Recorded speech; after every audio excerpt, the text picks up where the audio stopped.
पौर्णिमेच्या दिवशी काही खास उपाय केल्याने घरात सुख समृद्धी आणि सकारात्मकता येते. या उपायामुळे आर्थिक समस्या दूर होतात आणि घरात सकारात्मकता ऊर्जा निर्माण होते. पौर्णिमेच्या दिवशी लक्ष्मीची पूजा करणे शुभ मानले जाते. नमस्कार, श्री स्वामी समर्थ. तुमच्या सगळ्यांचे माझ्या चॅनलमध्ये खूप खूप स्वागत आहे. पौर्णिमेला काही असे उपाय तापाय करायचे असतात, त्यांनी आपल्याला आपले भाग्य जर काही साथ देत नसेल, आपल्या भाग्यामुळे ला काही अडचणी येत असाल तर ते भाग्य उघडण्याला संधी मिळते आणि आर्थिक समस्या दूर होऊन अन्न समृद्धी टिकून राहते.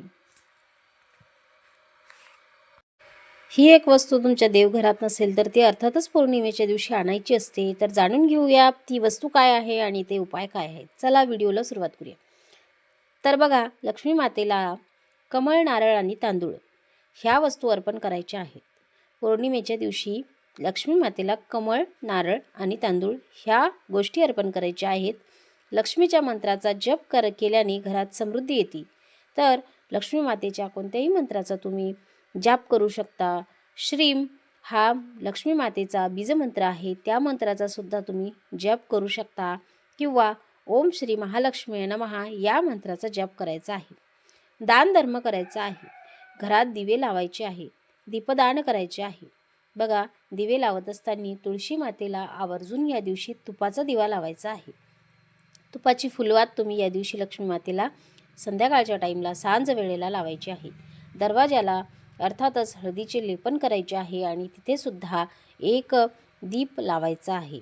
आणि जे पिंपळाचे झाड असते तर त्या झाडाखाली तुम्हाला जर जवळपास पिंपळाचे झाड अवेलेबल असेल तर त्या झाडाखाली एक दीपदान तुम्हाला करायचं आहे. कारण लक्ष्मी माता आणि भगवान विष्णू यांचा वास त्या झाडाच्या खाली खोडापाशी असतो आणि अर्थातच ते आपण जर तिथे त्यांच्या नावाने दीपदान केले तर ते आपल्या घरी आगमन करत असतात. त्यानंतर बघा, या दिवशी आपल्याला आवर्जून सत्यनारायणाची पूजा करायची आहे. केंद्रात सांगितल्याप्रमाणे घरगुती सत्यनारायण करायचा असतो. बघा, सत्यनारायण केल्याने आपल्या घरामध्ये जे काही धान्य असतं त्या धान्यामध्ये जे काही बाहेरून आलेली नकारात्मकता असते, जे काही दोष असतात तर ते निवारण होतात आणि ते अन्न खाण्यास योग्य होते. म्हणजे ते प्रसाद स्वरूपात अन्न होते आणि आपल्या बुद्धीला सुद्धा चालना मिळत असते. आपली बुद्धी चांगली होत असते.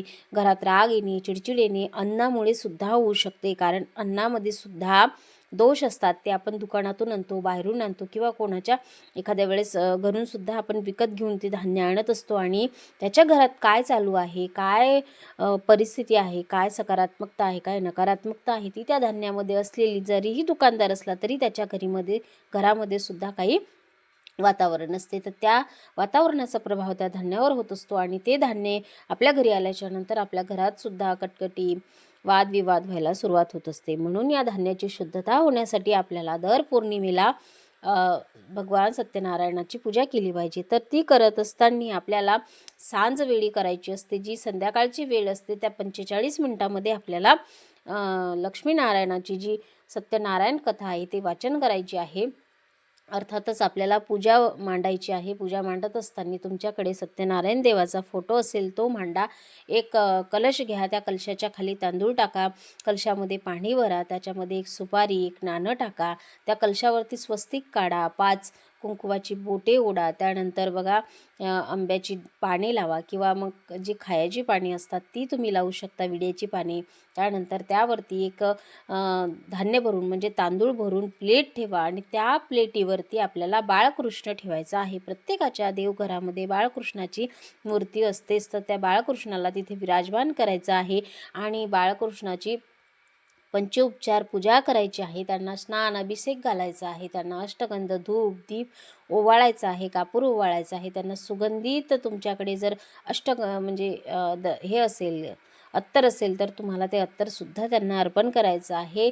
तसेच या दिवशी श्रीयंत्राची, लक्ष्मी स्वरूप तुमच्याकडे श्रीयंत्र असेल तर त्याची सुद्धा स्थापना या सत्यनारायण पूजेमध्ये करायची आहे. कुबेर यंत्र असेल तर त्याची सुद्धा स्थापना करायची आहे. रुद्रयंत्र असेल त्याची सुद्धा स्थापना करायची आहे. या पद्धतीचे यंत्र तुमच्या घरी नसतील तर 3 सुपाऱ्या तुम्हाला विड्याच्या पानावरती मांडायच्या आहे आणि त्या स्वरूपात एक कुलदेवी, गणेश देव आणि लक्ष्मी माता स्वरूप आपल्याला या तिघांची पूजा करायची असते.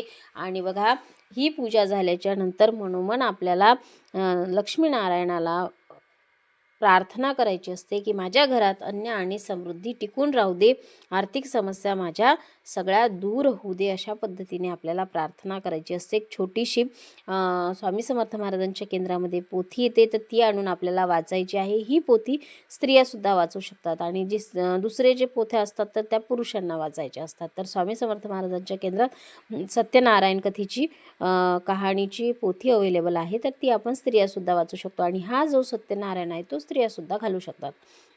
अशा पद्धतीने आपल्याला संजवेळेला पौर्णिमेचं सत्यनारायण घालायचं आहे, जेणेकरून भगवान विष्णूची आपल्या घरावरती कृपा होईल. बघा, भगवान विष्णूच्या मागेच माता लक्ष्मी येत असते. भगवान विष्णूंची सेवा केली तर आपोआप माता लक्ष्मी आपल्याला प्रसन्न होत असते. माता लक्ष्मीचा कृपा आशीर्वाद आपल्या घरावरती सदैव अखंडित बाधित राहत असतो. त्यानंतर बघा, काही उपाय तापाय करायचे असतात. या दिवशी पौर्णिमेच्या दिवशी आपल्याला घरात आपल्या जर देवघरामध्ये जर कासव नसेल तर आपण या दिवशी कासव आणू शकता.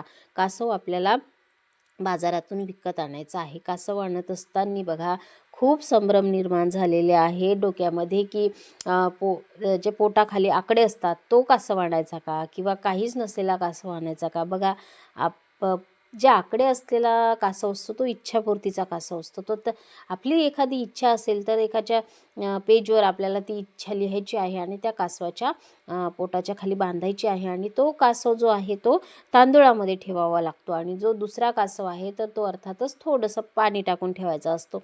पण पाणी टाकल्याने बघा ती प्लेट खराब व्हायला लागते आणि हिरवी हिरवी पडायला लागते. तर जे भंगलेले असतात देव, तर ते काही देवघरामध्ये आपण पूजत नाही.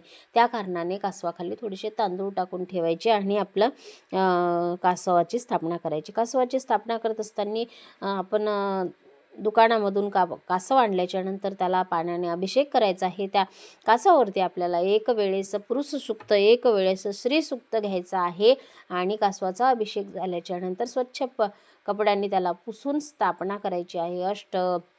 गंध, त्यानंतर फूल आपल्याला कासवाला वाहायचं आहे, धूपदीप दाखवायचा आहे, कापूर ओवाळायचा आहे.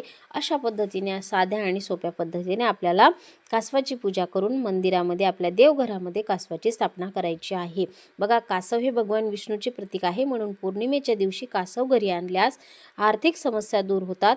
पौर्णिमेच्या दिवशी जर आपण एखाद्या गरजूंना तांदूळ वाटले तर घरात अन्न आणि समृद्धी टिकून राहत असते. म्हणून दानधर्माला सुद्धा पौर्णिमेच्या दिवशी खूप अनन्यसाधारण महत्त्व आहे. अशा पद्धतीने आजची माहिती होती.